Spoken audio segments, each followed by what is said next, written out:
Well, thank you, ladies and gentlemen. I'm Len the Legend. I'll be doing this one solo until Joey's back. I'll be talking about the rest of the news. And number one, our favorite mayor, Eric Adams. And Joey has been very fond of him over the past few years. Well, it looks like he might be getting a pardon in a not too distant future if things go according to plan. This Boomer saying professional pod, absolutely. As you can see, we're just doing shit on the fly, flying by the seat of our pants, and Joey's not doing that for obvious reasons. Well, Mayor Adams, he is dealing with federal corruption charges, and according to CBS, he pleaded not guilty to 5 separate charges, including conspiracy to commit wire fraud, solicitation of a contribution by a foreign national, and bribery. And he's accused of accepting travel benefits and illegal campaign contributions. And their trial that is going to take place is scheduled for April 21st, 2025. And all this is causing some problems with Mayor Adams for his reelection bid, because from what I gather, he's not going to be able to get access to funding moving forward, or at least all the funding that's available to all the candidates. And this is going to severely cripple his ability to raise and use funds for his campaign. Trump has been pretty vocal with the DOJ. He's been critical with the DOJ.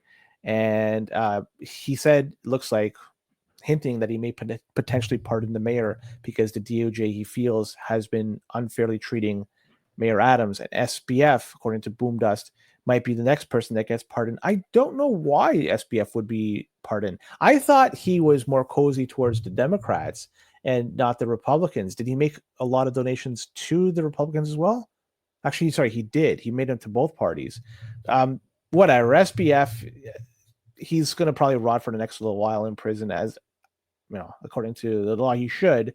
But let's see if he gets pardoned, or at least has his sentence commuted as well, the same as Ross. So it's very interesting to see what's going to happen with Eric Adams. I know he was a Bitcoin guy, and he kind of still does talk about Bitcoin periodically. Let's be honest, he's really not that cozy with Bitcoin. He hasn't made New York a Bitcoin city. He's dealing with a lot of migrants, and he's trying to export them and try to deal with that issue, so to speak. But whatever, it's too bad for him on an individual level. But I know Joey has been pretty critical of him, so he might be happy to hear that he might be on his way out as the mayor of New York. The Federal Reserve has made an announcement this past week. They dropped the interest rates by another 25 basis points. And when that happened, a lot of markets weren't pleased, including Bitcoin. The price of Bitcoin dropped pretty rapidly, a few $1,000s, if I recall correctly, a couple of thousand, maybe whatever it was. It was enough that it was noticeable in the chart. And not just that, also the Canadian dollar too took a hit. A few different currencies, the Australian dollar took a hit as well. It looks like markets were anticipating a higher rate cut than 25 basis points than the one we got. And this, I suspect, is just a prelude to what's going to come for 2025. Big cuts are going to be coming because we have the Trump administration that's going to be sworn in, and he's going to want to drive this thing as close to zero, or if not zero or below, to try to overheat the economy. So that's going to be his MO. So the fact that the Federal Reserve has been reducing the rates 25 basis points, it's kind of like kicking the can down the road, so to speak. But a lot of people are looking at the Canadian dollar and saying, look how it's been doing compared to the US. It's doing pretty bad. It was hit the 69 cents-ish area. And this is all in an environment where the Canadian Central Bank has been reducing rates 50 basis points at a time, and the Federal Reserve is 25. So what happens when the Fed starts doing it, their 50s, and the Canadian Bank of Canada kind of stops or does 25 basis points? Well, it's easy to see that the Canadian dollar is going to rebound comparatively to the USD, and it's going to be above 70 cents as long as everything plays out with the tariffs. Let's see if that blows over. That's a big thing. But either way, the Fed came out and they were talking about their ability to own Bitcoin. They said they're not allowed to own Bitcoin. It's pretty funny that they acknowledge the fact that they cannot do it. So Jerome Powell was saying the Federal Reserve Act says what we can own, and we're not looking for a law change. That's the kind of thing for Congress to consider, but we're not looking for a law change at the Fed. I took a look at what they're able to own, And some of the things this is according to Google. When I do a Google search, there was the AI at the very top. So I'm not sure if this is correct or not, but this is what my Google search came up with. It says the things that they're able to own are securities. They could purchase and own treasuries, mortgage-backed securities, and other securities through open market operations. Also, it mentions they could deal in gold, coin, and bullion. So they can make loans on gold and exchange Federal Reserve notes for gold. So they could hold gold, but not Bitcoin. It seems pretty funny because Bitcoin is comparative to gold on a digital sense. So why couldn't they own Bitcoin and put it on their balance sheet the same way they could own gold? Either way, it looks like there's going to have to be some modernizations to the Bitcoin to how what they could do moving forward with Bitcoin and owning it. And Boom does saying they could own a Bitcoin ETF. Yeah, you're probably right. Will they do it though? I don't know. Look at that's a fast. Look, you seem to be very calm.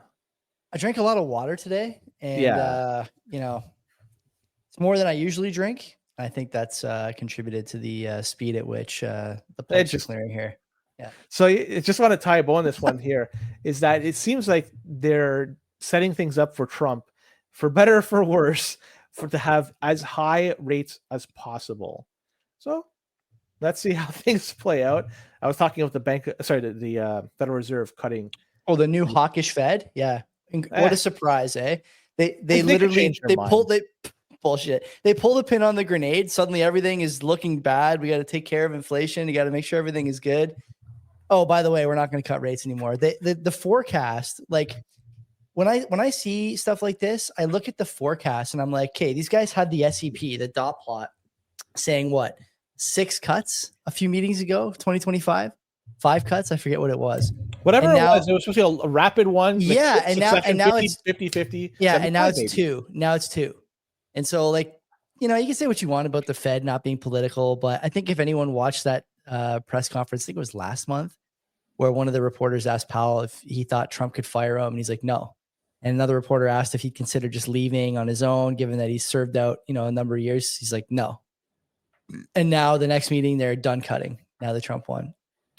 You make of this what you will, but they're reacting. Always reacting. They're not moving things. But they're reacting to bunk data. Like the fulcrum is the CPI data, and the CPI data is bunk. It's not like it's nonsense. And so like, what are they? When Powell gets on the mic every month and is like, we're data driven. No, you're not. No, you're not. The one thing they're going to be doing though is they will continually cut. There's no way they're going to stop cutting, and there's no way they're going to stop continue doing 25. It's going to be a bunch of 50s, especially once Trump comes in. You think 75s?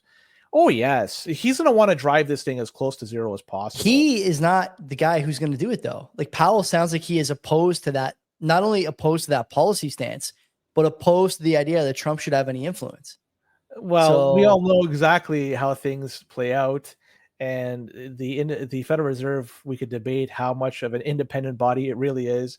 There's going to be a lot of pressure from the White House. Yeah, there's potential ups and downs there. I don't disagree with you. I just think that there is going to be some friction between those two men, and Powell is emboldened by.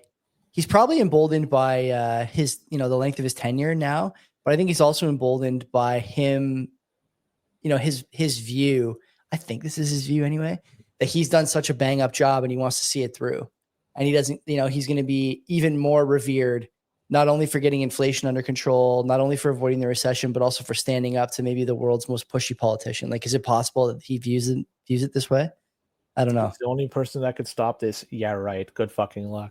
We can talk about somebody else that's good fucking luck, and it's probably going to be Jagmeet Singh. And an epiphany came to him that he just realized, it's I have to state this. I was wrong. Unless they delay till the end of 25. But yeah, right. The last winter. Yeah. I thought for sure they would not do this because of the financial situation that the NDP party is in, and they are. The last I heard, they're in dire straits. They don't have the ability to fund a general campaign. But the people have spoken, and Mr. Singh decided, you know what? I'm going to listen to them and take down the government the first opportunity. The next opportunity is going to be January. Hey, wait a minute. You forgot the asterisk. First opportunity asterisk, and then the asterisk at the bottom of the page is first opportunity once I've secured my pension. Don't forget about that part. Don't forget about the dozens of MPs that will get their pension thanks to this guy deciding to wait until government was done for the year. No. They'd have to wait till the end of end of 2020. There's a list of MPs, and it's October because he came in a by-election, and so his tenure, his 6 years, started almost 6 years ago. You have to look at the people that were elected previously in the previous election, and it's not going to be after February. I think it has to go to October all the way. In fact, they needed to have it extended another 10 days or so. Remember they were talking about extending this. I remember that. And some people looked at it and said, if that was extended, then it would allow a bunch of other MPs to get their pension because they were just outside that. I remember that. But I think there's still a number of people. He is one of them. That this extra month gets him to the date that he gets his pension.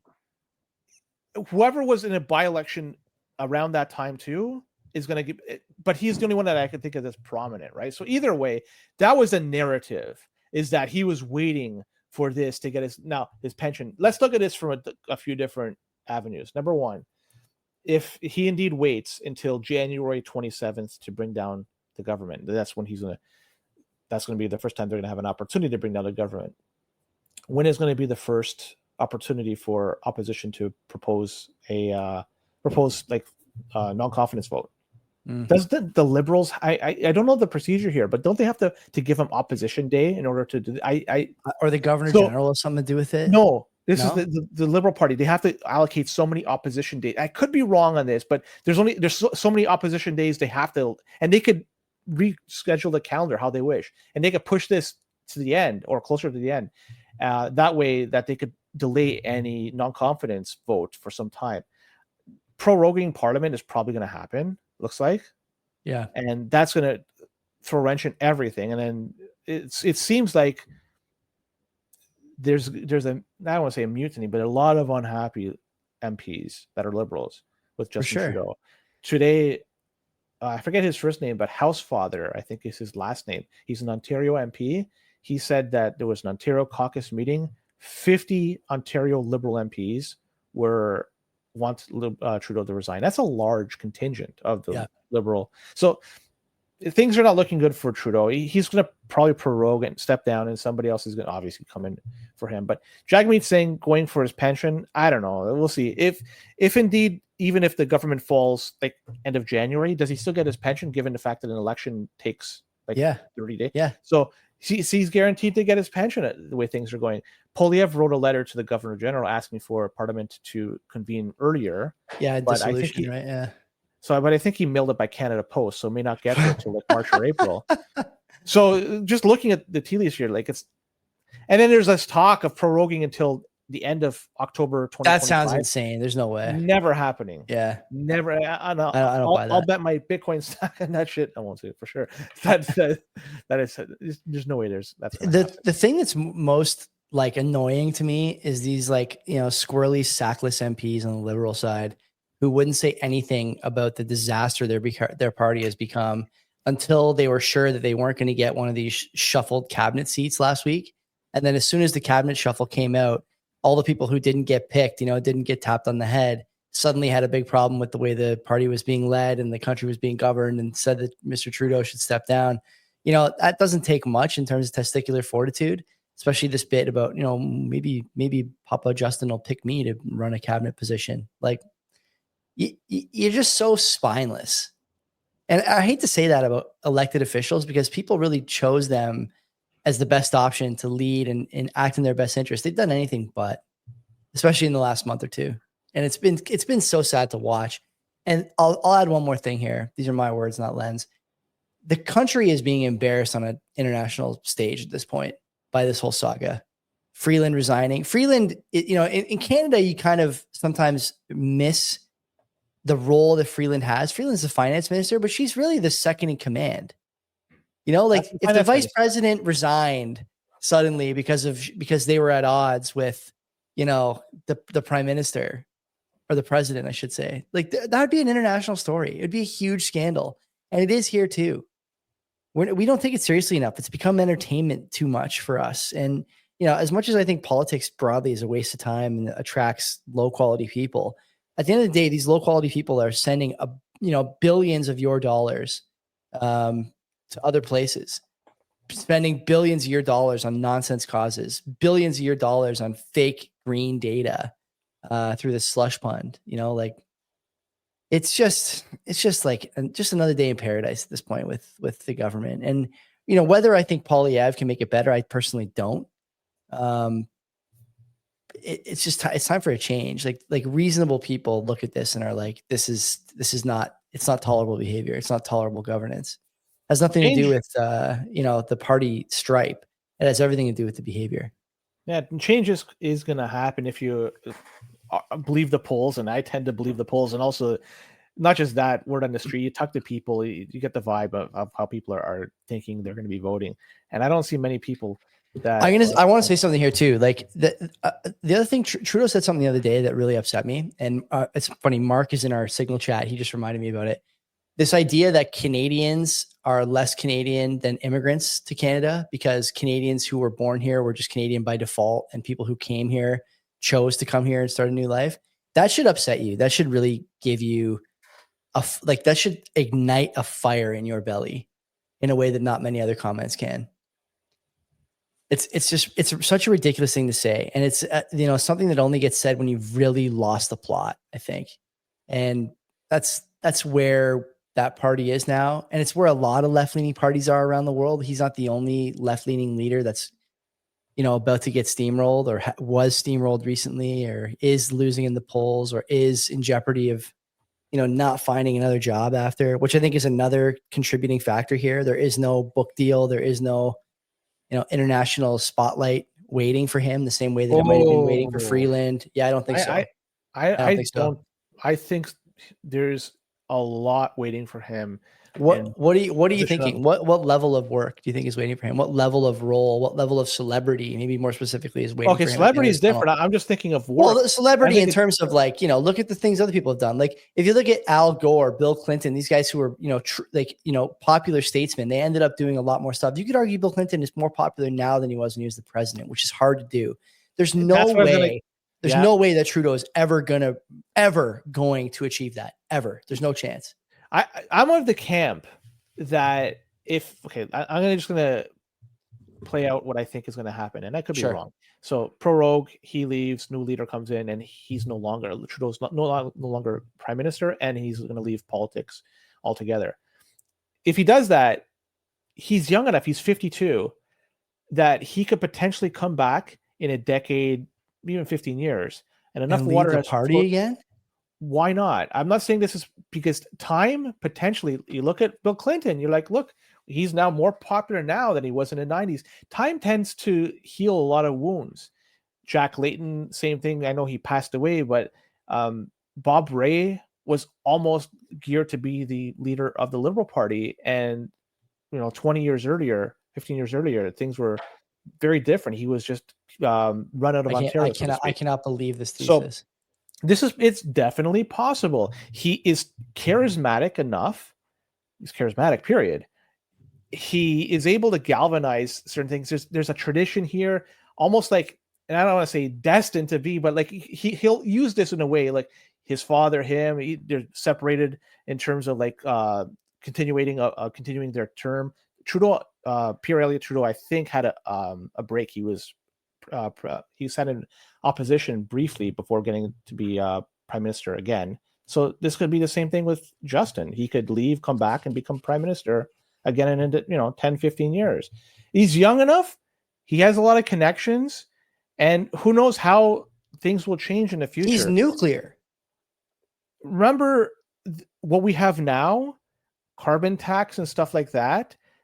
15 years ago, Stéphane Dion was laughed at, was voted almost. We talked about this, and now we have it. It's a real thing. So the idea is that Trudeau has been proposing. I'm not saying, I'm not trying to give any merit to anything. I'm just trying to say times like you're getting cooked in the comments too. Like I honestly think there's no way this happens. Like there's like less than 0% chance. Maybe I just think that there's enough time has passed or could pass. How starved for leadership would the party have to be to go back to Trudeau? What do they have right now? I mean, almost anything is better than what they're going through right now. Correct. And you're going to have a couple of terms in opposition, maybe more, who knows? And then what happens then? Has there ever been a repeat PM? Pierre Elliott Trudeau. He repeated. He left the party, came back, and became PM. He retired and then won the next election. Now, granted, he was still sitting as the prime minister, but there is some history here that could be repeated. I don't know about this. And I look at this, it's like, like I say, and I've said this before, on the campaign trail, Justin Trudeau, that's his bread and butter. He seems to be an animal when it comes to that. But like he doesn't have, but like he was an animal on the campaign trail when these causes were in vogue. And now like saying people kind will get you nuked, asking for carbon taxes and saying that climate change is more important than putting food on the table will get you nuked. Like these are his causes. They're not just causes that he adopted from the party. He championed them. Sure. So you're telling me he's going to get away from these causes, or the country's going to go back to these causes in 10 years? Like, it just seems so unlikely in either case. I don't know how his ideas will change, morph, and how people's ideas in general will change and morph. But I have a feeling that he's not done in politics. Just given his age, his pedigree, and everything that I can see that's going to play out, there's a chance. It's not like you're going to have the Liberals that are going to continue in power for another decade and then go to opposition, because things go back and forth in Canada. We're going to have the other way where it's going to be the next 10 years. Oh, my screensaver came on. It's going to be the next almost 10 years conservatives. And then after that, historically, it's going to be Liberals again. So who's going to be the leader at that time? I don't know. Not him. I don't know. He's young enough, and I just never say never. That's all I can say. The more likely. I'm not saying this is a slam dunk. I'm just saying don't be surprised. There's a dozen more likely outcomes, including like Fraser going out east and being a premier and then coming back to federal politics. He's a great candidate and I thought that he would have been an excellent person to take this on, because I think that he's a good orator. He is, for sure. He's a good speaker. Yeah. Yeah. He thinks on his feet. Like, there's a lot to him, but you know what? I got to give him credit.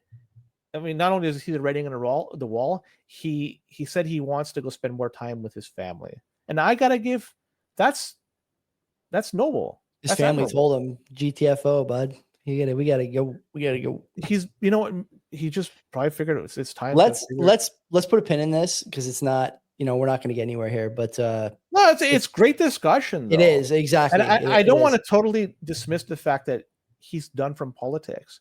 Just don't be surprised if he comes back. Sure. It's definitely possible. Anything is. The chat's with me.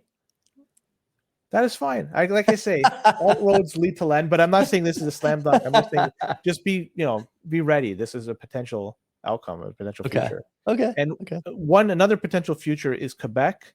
They're going to be banning the sales of internal combustion engine cars starting 2035. I love it. This doesn't apply for shit like mopeds, motorcycles, and emergency vehicles. Those are exempt. So for whatever reason, emergency vehicles, they're not going to be subjected to the same garbage. Because they actually have to work. Yeah, that's why. So it's going to be for light-duty vehicles, which the province describes as cars, light trucks, pickup trucks, and most SUVs. Imagine pickup trucks and light trucks. Hilarious. That's going to be... Anyways, this is all going to be starting... They're thinking very long-term here. December 31st, 2035 is when this comes into effect. And at that particular moment, it's going to be illegal to sell or lease a new gas-powered vehicle. And so I took a look to see how much electricity is generated by the province of Quebec. And for the most part, they export electricity. So they are a net producer. But there are times, peak times, where they have to import from their neighbors. So it happens. And that's with the current environment, which how many cars are being plugged in? Probably not as many as was going to happen in the next. Minuscule amount. Yeah. Took a look in 2023, Quebec registered over 400,000 new vehicles for the year. And if we continue at the same pace, 400,000 per year, let's imagine inflation doesn't impact new cars, and that doesn't go parabolic in number of sales. So 400,000 cars, and we could do an estimate of 20 kilowatt hours for the average commute. Yeah. Do the math, and that's 0.3 gigawatt hours per hour, 24 hours a day. That's going to be added to the grid every year as a result. And right now they're exporting power, but still at times importing it. It's unless they continually build out energy production, it's going to be tough times ahead. Energy costs, it's very cheap in Quebec right now. Len, it's just cold in Quebec. Like, you can't have battery powered cars in Quebec 7 months of the year, especially as you get up like north of Quebec City, north of Montreal. Like, what is the plan? Some of those places are covered in snow. When I was taking my French lessons, the instructor was in, where was she? She was in a little place like Trois-Rivières, maybe. And like, I would be talking to her at 2 PM in like, February or January, and it would be dark behind her. The window was black. Her kid would come home from school and like, it's dark outside, 3 o'clock, 2 o'clock. You don't understand how cold and how difficult that environment is. And also don't forget that these people they have a reliance on those fuels, not because those fuels are necessarily, cheap. It's expensive to buy gas in some of those places, I'm sure, but they just work. And so when you talk about emergency vehicles, we're not going to go that direction. Well, why? Because we need them to work. What are you going to do about like Amazon drivers, post drivers? Are those guys going to be restricted to EVs? Like, Amazon's not going to play that game. They're just going to say, okay, there are some Amazon trucks. There's some delivery. Was it FedEx? They're electric, fully electric. Probably some. Have you seen them? Len, and not the whole fleet. I agree. It's one thing for like trucks who are cruising through your area and my area, right? But it's another thing entirely to say, like, we have a truck going out to the middle of nowhere. That's, there's a simple solution to that is the cargo area. You just stuff it full with batteries, and just you have a minuscule amount of area that is able to transport whatever the fuck you're transporting, and you're able to drive hours on end. No problems. Now, in terms of, do we have enough electricity to power it all? Gretzky, I don't think ripped it. I took a look. He's still around. There's no. Is someone in the chat saying Gretzky died? No, Gretzky didn't die. No, it's Ricky Henderson. That's the sad one. Different guy. Another great player, different sport altogether. By the way, those stories, you got to go through those Ricky. Have you read some of those Ricky stories? I saw some great interviews he's done over the years. Yeah, pretty funny. That guy was born for the social media era and just didn't get to enjoy it. I don't think he was really, because he was such a personable guy. He would talk to fans often and just do like one-on-one, and he was able to talk to them on a personal level. I don't know if social media would have been his jam, but he certainly deserved to be put in the spotlight more. He was funny. You ever hear a story about him getting paid $1 million? No. So early in his career, he got paid $1 million. I don't know if it was a signing bonus or if it was his first million he accumulated, whatever the fuck it was. He had a check of $1 million. And so what did he do? Like anybody else that gets something like this, he put it on a wall. But what happened is, through the year, like through the duration of the year, it was noticed through the counting that Oakland A's were like off by $1 million. Like, what the fuck happened? Apparently the guy never cashed it. He just fucking put that check on the wall. I love it. I love it. That's great. That's Ricky being great. And he always referred to himself in the third person too. I love it. And yeah. A true character, man. True character. Yeah. This one time they were talking to him to John 3:16. You know John 3:16, right? The Bible passage? And he's like, yeah. He says, I don't want to. Ricky doesn't want to hear about John 3:16. Ricky's hitting 330. He's so right. That's great. He was playing for the Mets. The hitting coach got fired, and they asked him about it. He's like, "Who is that guy?" He had no idea what fucking hitting coach was. That's great. Canada. they are going ahead with the net zero energy grid, electricity grid. It's going to be 2035 was initial plan. It's going to 2050. I love This is none of the this stuff clean is going to electricity happen. It's regulation. an admission of defeat. They changed it, and it's a 15-year change. Right now, 85% of electricity comes from sources like hydropower, wind, and solar in Canada. So fossil fuels has a little bit more runway. I have nothing else to say about this, but yeah, 15 more years we have of whatever we have right now. Are you surprised that they're starting to capitulate a little bit on some of these goals? I think it's because they don't have the ability to meet them. They just realize that they're lofty goals, and just literally everybody in the world told them that they couldn't meet them, and they still put out these ridiculous numbers and goals. And now this is a capitulation, in my opinion. I like it. I'm here for it. I'm ready. I'm enjoying the show, but it's good that they're finally realizing that these things they're harebrained and unachievable, and they're not long for this world. None of these goals are these climate goals. They're not. Oil use is ticking up all over the world. Coal use is ticking up all over the world. You know, you can say whatever you want about batteries and EVs and all this other shit, but it's just not. We're not there yet. Period. End of story. We might get there at some point, but we're not there yet.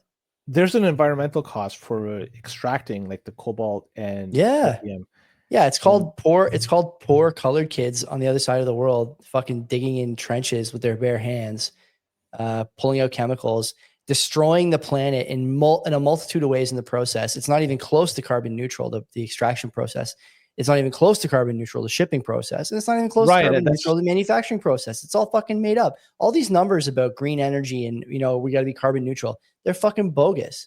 Bogus is actually the most generous way to interpret them. They're intentionally misleading and fraudulent is the more accurate way to say it, I think. Especially when you look at the way that some of these companies report their numbers. They have no way to know exactly how much they're emitting, and they say as much, and then they give the numbers anyways. We're just making it up. I mean, what else is new when it comes to that kind of data? It's all made up. Why should this be any different? This CPI, emissions, just make it up. Who cares? No one's looking. Who gives a shit? Well, there's one thing that's not made up is in Toronto. There's 1,200 folks. Sorry, 12,000 folks. Fuck, I was off by a factor of 10. There's 12,000 people that are using shelters in the city of Toronto. That's a lot of people. And obviously, this number is just too large for people to stomach. So Toronto is going through the efforts of providing more housing or even rent supplemental. Yeah. Supplements. So according to Olivia Chow, love this, $1,000 for rent supplement. And she was even talking about potentially even providing a loan to refugees. And there would be an economic benefit from that. So the thought is right now for the shelters, it's costing taxpayers around $70,000 per bed per shelter, and she's thinking if we could translate this to $1,000 for rent supplement, it's only $12,000 a year, far less than the $70,000, and there's more opportunity for them to spend it elsewhere, just in case their food budget could be reallocated, or transportation budget. So interesting, and there's more to this, but I'll leave it at that for now. Let's see if you want to just tack on to that story. But is she going to give $1,000 to all the immigrants chanting for death to Jews in the streets? Do they get $1,000? I can't believe all this shooting. What about the ones who are like killing people and robbing jewelry stores? Do they get $1,000 too? What about the ones who literally come here and then like as soon as they get out of the airport fall backwards into car theft rings? Are they going to get $1,000? What about the ones who lie about their student status and now are on the ropes because finally we've realized that LMIAs are a scam? It should be called LMIAOs. Are they getting $1,000? Like Chow is just brain dead. And everyone who likes her, I think, is brain dead too. And there was a time when I would not be that pointed with my words, but like you're watching the country get destroyed by morons like this. It's being destroyed by this kind of thinking. $1,000. Where did that number come from? We're just giving $1,000 away to every immigrant who comes here who needs a rent supplement. If you come here, you should be able to find a way to live. It's not up to me to pay for you to live, because the intent of immigration is to bring people that will contribute to society. You're not contributing if I'm paying for you to live. And yeah, it's so harsh. You shouldn't say that. People need help. Fuck that. There's a limit to everything, right? We know this intuitively, instinctively. We see it. It's not just anecdotal, it's reality. And you can't give away money to every person who wants to come here. You have to bring people here who can support themselves. Otherwise, you will run into problems like this, where you get politicians who just say whatever the fuck they want with no understanding of how it's going to work, no understanding of how it destroys the future of the country, no understanding of any of this stuff. Have fun, Toronto. Like, Toronto's a communist wasteland now. I mentioned this last week. I always do the day in Toronto thought exercise. You're heading in a direction that is just almost unbelievably detrimental to your mental health, now and in the future, to family formation, to business formation, to you name it. By the way, the Toronto transit system in disrepair. Toronto police defunded. Emergency vehicles can't get through. The city only cares about the Ford government shutting down bike lanes and giving $1,000 to immigrants. There's more. Insane. It's absolutely insane. Because there is a story and a proposition of you will own nothing and be happy from this past week. And this is according to a CBC article that Toronto, they broke ground on affordable housing project that is now going to have the city as a builder. And this is an affordable housing project under a model that the city is the developer. It's being done in Parkdale. 42, keep in mind the number, 42 rent gear to income and supportive units for people experiencing or at risk of homelessness. This is set to open in 2026. I think that's ambitious, given even condos on the private market, there's always delays. So this may open 2027, 2028. Either way, remember, 42 rent-to-geared into units, $21.6 million in federal funding has been allocated for this project. And this is going to include a kitchen and bathroom, plus shared laundry, a commercial kitchen, and a common area for programming. Neato. And I don't think they're talking about programming with Rust or C. Ain't going to be any C++. Yeah, I'll tell you that. Oh. So tenants will pay no more than 30% of their income or the shelter allowance of their social assistance on rent. And remember, I've mentioned 12,000 people are using shelters in Toronto. Well, there's 90,000 people on the wait list for the rent gear to income housing. Cool. So that's essentially like a anyone building 90,000 homes, Len? Any news on 90,000 homes being built, all geared to income, tiny trailers? 42. Shoeboxes in the park? This is 42, and it took $21 million to get to this. You have unbelievable. Like, talk $21 million for 42 units. So that's very important to digest those numbers. And then when you figure in 90,000 people are on the wait list, that's there's not enough money in the pit to make everybody whole here. It's just a sad reality. I think it gets worse. Let's be honest. The price of buying shit today, be it like apples or going on a TTC or what the fuck it is, I can say next year at this time it's going to be higher, slightly higher, for sure, still 100%. Higher. Totally. And the income people are taking in probably is not going to be in accordance to how much higher prices are. So they're going to be even further behind the eight ball. This shit just gets worse and worse. And that number 90,000 is going to be higher because more people are going to be captured in the inflation and we're bringing more people in. Like, people just keep coming and they need support. It is impossible for me to understand the mind of the Toronto enjoyer at this point. Center of the universe, greatest city in the world. It's none of those things. It's a commie shithole. Like, your mayor's retarded. Say dumb shit on the radio, steady. She honestly never stops saying dumb shit. The last few months, like, every week we talk about something she said or something she wore, dancing in the street. Literally, like you have a religious conflict on your main city streets and you're dancing around in your underwear at Carabana. You have people who cannot afford to eat, who have been living in Toronto for decades. Shelter use at all-time highs, drug use at all-time highs, police funding at a low, and you're talking about giving $1,000 to immigrants. You have people who can't afford homes. You say that you're, a judicious spender of the government coffers, the municipal coffers, and you're spending, what was the number? 42 million on, or 21 million on 42 units? 42 units, 21 $500K for a unit. And Len, those units, like, they're going to be as big as this room, probably, right? Something like that. And like, none of this makes sense. Like, to any competent person, this doesn't make sense. So let's tie it back to Bitcoin. Do you want to be in a currency that is used, distributed, and understood in this way by the people who are at the spigot? The answer, it can't be yes. It can't be. You cannot be exposed to this currency. CAD is like especially ugly. I don't know what the election and regime change here will bring for the CAD USD exchange rate, but fuck me, man. You got your biggest city making decisions like this. And by the way, there's no direct competition for Chow at the moment. I can't name any other candidates that are, trying to usurp her or pushing for debates or elections or any of these things.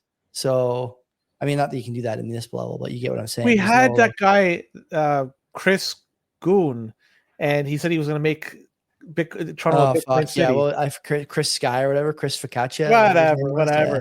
But that guy's a clown. Didn't he show up like just out of the fucking blue one time? He came to the conference the first year, and his people, these two short people, like, became friendly with me at the conference, and then like snuck up on me at the after party and like, oh, we want Chris to come on your podcast, and they made me take a picture with him. I was like pretty drunk and didn't even realize what was happening, but like, that guy's a loser anyway. What's he doing now? Is he in jail?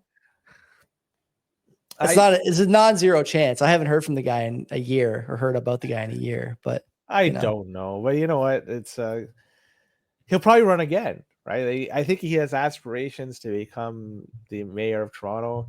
Don't we all? Trounced in his last election. Why wasn't one of us run? We should just run. Why don't we run? I'm not fucking running. Joint ticket? Why not? How hard can it be?